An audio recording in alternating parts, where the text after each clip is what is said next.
राधे कृष्णा राधे कृष्णा। श्रीमद् भागवत के स्कंद 4 के 8वें अध्याय में भक्त ध्रुव के चरित्र का बहुत ही सुंदर वर्णन है। जो भक्त वृंद भक्त ध्रुव के चरित्र का श्रवण करते हैं, मनन करते हैं, उन्हें परम दुर्लभ भक्ति की प्राप्ति होती है और उनका जीवन कल्याणमय बन जाता है। तो आइए भक्त ध्रुव के चरित्र का श्रवण करते हैं। मनु के 2 पुत्र थे,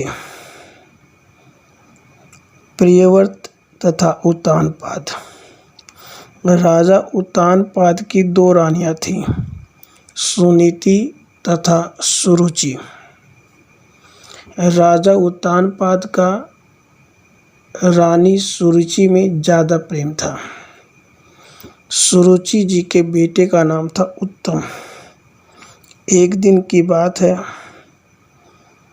राजा सुरुचि के पुत्र को अर्थात उत्तम को अपनी गोद में बिठाकर खेल खिला रहे थे।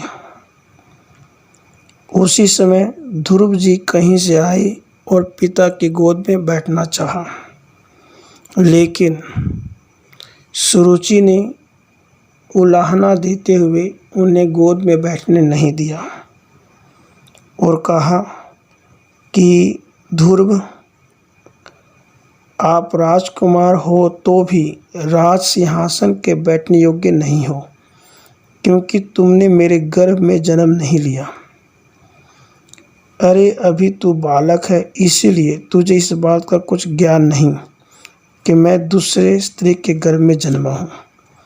जो चेष्टा तू करता है वह मनोरथ तेरा बहुत दुर्लभ है। यदि तू राज सिंहासन की इच्छा करता है तो तब से आदि पुरुष परमात्मा की आराधना कर। जब इनकी कृपा से मेरे गर्भ में जन्म लेगा तब राज्य सिंहासन पर बैठने की इच्छा करना। सौतेली माता के दुर्वाक्यों को कठिन बाणों से बिंधा हुआ वह ध्रुव रोज से श्वास लेता हुआ, मौन साधे देखता हुआ पिता के पास से रोता हुआ माता सुनीति के पास गया। माता सुनीति बहुत दुखी हुई।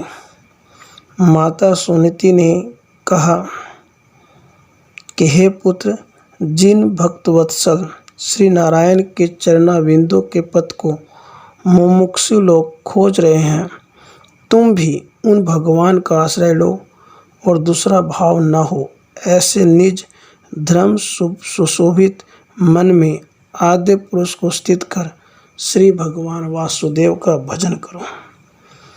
अपनी माता की इन बातों को सुन ध्रुव पिता के पुर से चल दिया और भगवान वासुदेव की खोज में दिन रात लगा रहा। उन्हें नारद जी ने ज्ञान दिया। नारद जी ने कहा कि हे पुत्र ध्रुव, तुम भगवान वासुदेव के बीज मंत्र ओम नमो भगवते वासुदेवाय, ओम नमो भगवते वासुदेवाय का चिंतन करो और नाम जप करो। नारद जी के द्वारा यह वचन सुनकर ध्रुव जी ने तपस्या करनी शुरू कर दी। ध्रुव जी ने देवर्षि की आज्ञा अनुसार मथुरा जी में आकर यमुना जी में स्नान कर वहाँ एक रात्रि उपवास किया। फिर सावधान हो एकांत चित कर भगवान का ध्यान करने लगा।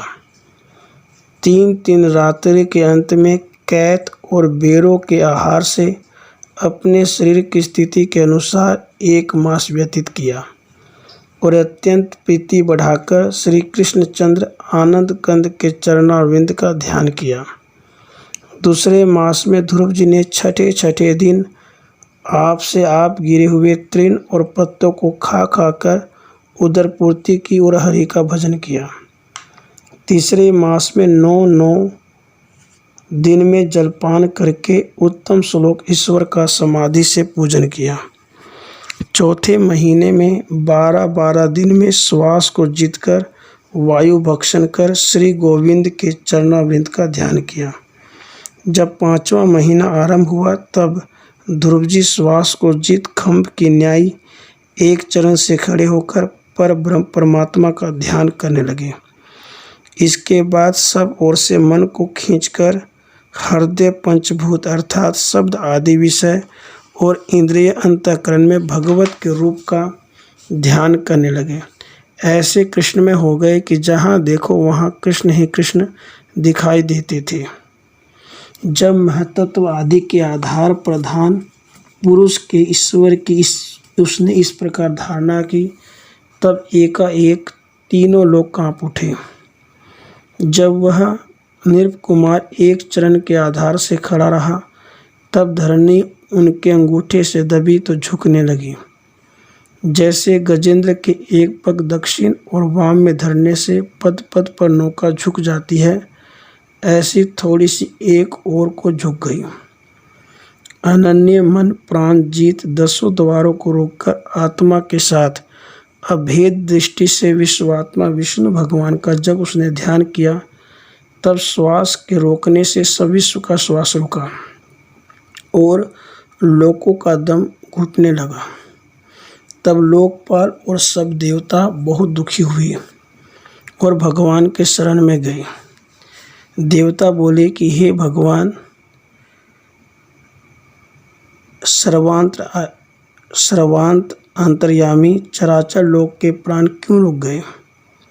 आप हमारी महाविपत्ति से रक्षा करो। श्री भगवान ने कहा कि मैं तुम्हारी रक्षा करूंगा। यह कहकर भगवान वासुदेव गरुड़ पर चढ़कर अपने भृत्य को देखने के लिए मधुवन में आए। ध्रुव जी नेत्र बंद किए अपने ध्यान में मगन थे। योग से पके हुई तीव्र बुद्धि करके हृदय कमल के कोष में प्रकाशित चपला सम चमक वाले भगवत की चतुर्भुजी स्वरूप को जब हृदय में न देखा तो एकाएक ही चौंक उठे और आँख खोलकर चारों ओर देखा तो वहाँ पे भगवान विष्णु जी साक्षात उन्हें दर्शन हुए। भगवान विष्णु जी को साक्षात देखकर उनका रोम रोम पुलकित हो उठा। आँखों से भक्ति की जो अश्रुधारा है वो बहने लगी। उनका रोम रोम पुलकायमान हो उठा। ध्रुव जी बोले कि जो अखिल शक्ति धारक मेरे भीतर प्रवेश कर मेरी सोई हुई वाणी को और हाथ पांव कर्ण त्वचा प्राण आदिकों को सर्वशक्ति धारी अपने तेज से जलाते हो, उन भगवान पुरुष के लिए मेरा नमस्कार है। हे नाथ, तुम एक हो। अपनी माया रूप अनेक गुणशाली शक्ति से महद आदिक सब यह जगत रचकर पीछे उसमें प्रविष्ट होकर इस माया के असत गुणों में नाना रूप होकर प्रकाशित होते हो। जब ध्रुव जी ने भगवान की अनेकानेक स्तुति की तब श्री भगवान जी बोले कि हे राजपुत्र, तेरे मन का विचार मैं जानता हूँ। हे ध्रुव, वह पद और दूसरे मनुष्य को आज तक दुख से भी नहीं मिला। मैं तुझे ध्रुव पद देता हूँ, तू ध्रुव पद को धारण कर। अब तू अपने नगर को जा, तेरा पिता तुझको राज्य तिलक देकर वन को जाएगा और तू 36,000 वर्ष पर्यंत भूमंडल की रक्षा करेगा। इस प्रकार भगवान ने अनेकानेक आशीर्वाद देकर ध्रुव को उसकी मनोवांछित इच्छा पूरी की। इस प्रकार भक्त वत्सल विष्णु भगवान ध्रुव को दर्शन देते हैं और ध्रुव लोक को देकर 36,000 साल तक राज्य करने का वरदान देते हैं।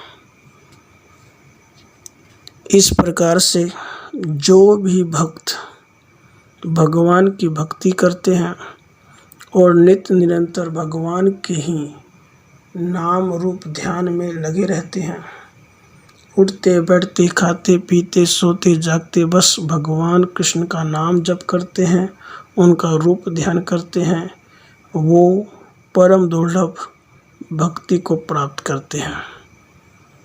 प्यार से बोलिए राधे कृष्ण, राधे कृष्ण।